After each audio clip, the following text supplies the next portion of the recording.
Rukun negara merupakan ideologi negara bagi menjamin keharmonian dan kesejahteraan rakyat. Rukun negara menjadi panduan dan amalan rakyat Malaysia.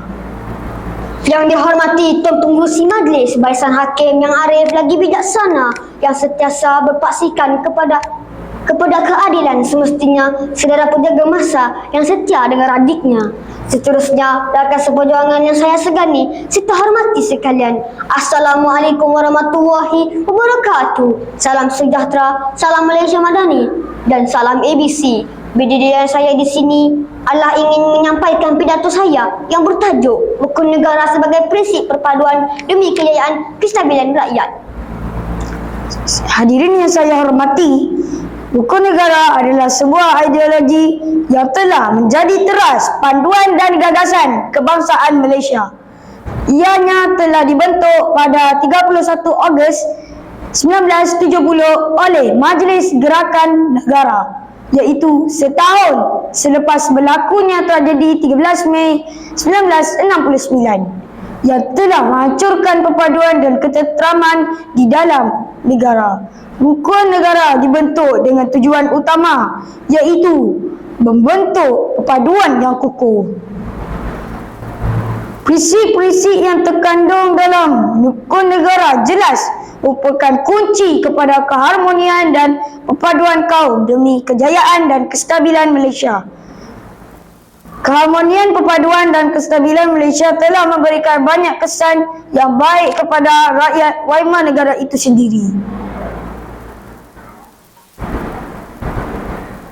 Hadirin sekalian, implikasi perpaduan seterusnya ia dapat membangkitkan semangat patriotik. Perpaduan yang terjadi membuahkan semangat patriotik yang tinggi dalam kalangan rakyat yang berbilang kaum. Usaha kerajaan dalam memajukan negara sentiasa menerima sokongan yang padu daripada rakyat. Segala bentuk ancaman baik dari dalam maupun luar sepadan negara dapat ditangkis dengan terbinanya rakyat yang bersatu padu. Selain itu, perpaduan juga dapat membentuk kekuatan dan kestabilan negara. Hal ini sejajar dengan peribahasa, bersatu kita teguh, bercerai kita roboh. Dengan kekuatan dan kestabilan tersebut, negara kita dapat merangka pelbagai agenda untuk membangunkan pelbagai aspek demi kesejahteraan dan kemakmuran negara. Setelah melebihi setengah abad kita merdeka, banyak kemajuan yang dicapai oleh negara kita hasil daripada perpaduan kaum. Antaranya ialah kejayaan dalam bidang sukan di peringkat antarabangsa, prasarana yang canggih, berkembangan ekonomi yang dapat meningkat taraf ekonomi penduduk dan banyak lagi. Hadirin sekalian, perpaduan juga penting untuk melahirkan generasi yang berpendidikan tinggi dan berketerampilan dalam ilmu kemahiran. Sehubungan dengan itu, menerusi institusi pendidikan kerajaan menggembleng segala daya untuk merapatkan hubungan murid yang berbilang kaum.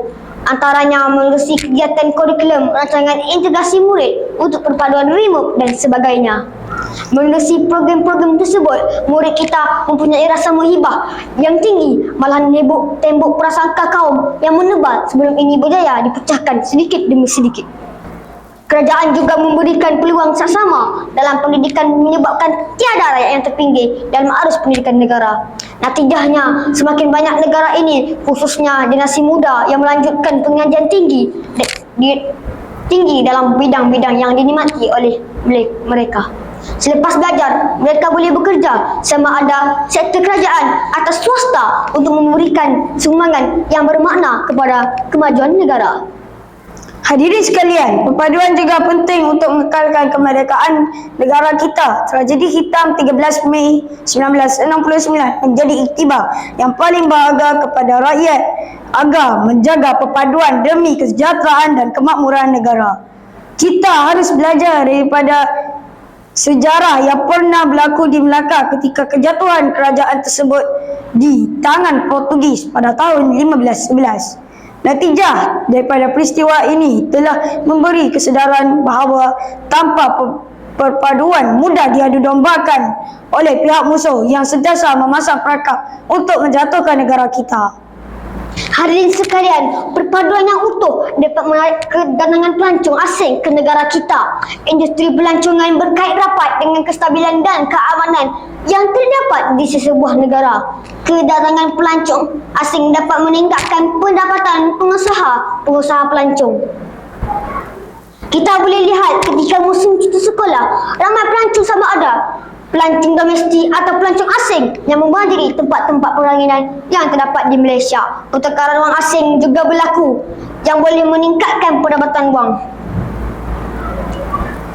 Kesimpulannya, perpaduan kaum merupakan elemen terpenting yang dapat menjana kemajuan dan kemakmuran sesebuah negara. Slogan kata bersatu teguh, bercerai roboh dan bersekutu bertambah mutu sentiasa menjadi pegangan saya dan rakyat-rakyat Malaysia dalam usaha mengekalkan perpaduan. Sekian, terima kasih.